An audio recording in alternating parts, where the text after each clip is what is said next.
84% గెలిచాం. అఖండ విజయాన్ని కట్టబెట్టిన మిమ్మల్ని అందరినీ అభినందిస్తున్నా. అరకు మొదలుకొని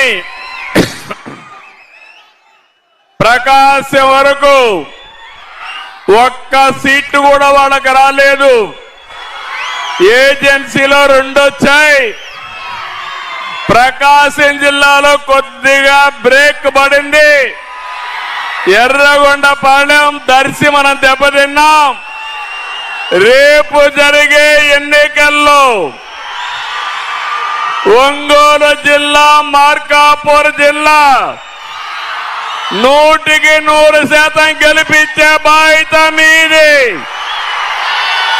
సిద్ధమా తమ్ముళ్ళు అని అడుగుతున్నా. ఆడబిడ్డలు సిద్ధమా అని మిమ్మల్ని అడుగుతున్నా.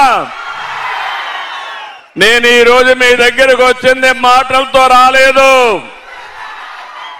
ఎన్నికల ముందు మీకు ఒక మాట చెప్పాను. 150 కిలోమీటర్లు ఇక్కడి నుంచి మీరందరూ కూడా ఒంగోలు పోతున్నారు. మార్కాపూర్ని జిల్లా చేస్తానని చెప్పా, మాట నిలబెట్టుకున్నాను. అవునా కాదా అని మిమ్మల్ని అడుగుతున్నా. ఆ రోజు నేను ఆలోచించాను. నేను 3 ప్రాంతాల్లో హామీ ఇచ్చాను.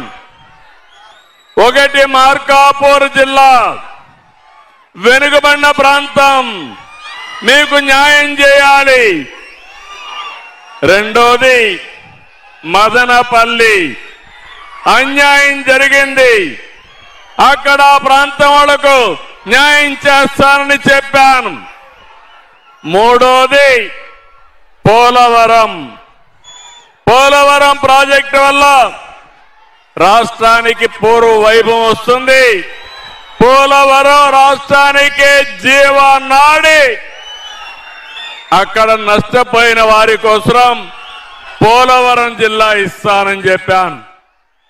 ఈ 3 కూడా జిల్లాలుగా చేసి మళ్ళీ మీ దగ్గరకు వచ్చాను.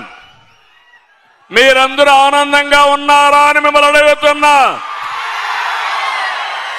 గట్టిగా చప్పట్లు కూడా చెప్పండి, మేమందరం ఆనందంగా ఉన్నామని. ఏం తమ్ముళ్ళు, మీరు వెనకాన ఉండేవాళ్ళు, బయట ఉండేవాళ్ళు, ఇండ్ల దగ్గర ఉండేవాళ్ళు, 2వ వరం 3 వరాలతో వచ్చాను నేను మీకు. 2వ వరం 30 సంవత్సరాల కంటే ముందు 96 మార్చి 5వ తారీఖున నేను ఈ ప్రాంతానికి టూర్ వచ్చాను. మీ కష్టాలు చూశాను. ఎక్కడ చూసినా ఫ్లోరైడ్ ఉండే నీళ్లు, తాగడానికి వీలులేని నీళ్లు, కరువు ప్రాంతం ఈ ప్రాంతం. మాకు శ్రీశైలం నీళ్ళిమ్మని అడిగారు మీరు ఆ రోజు.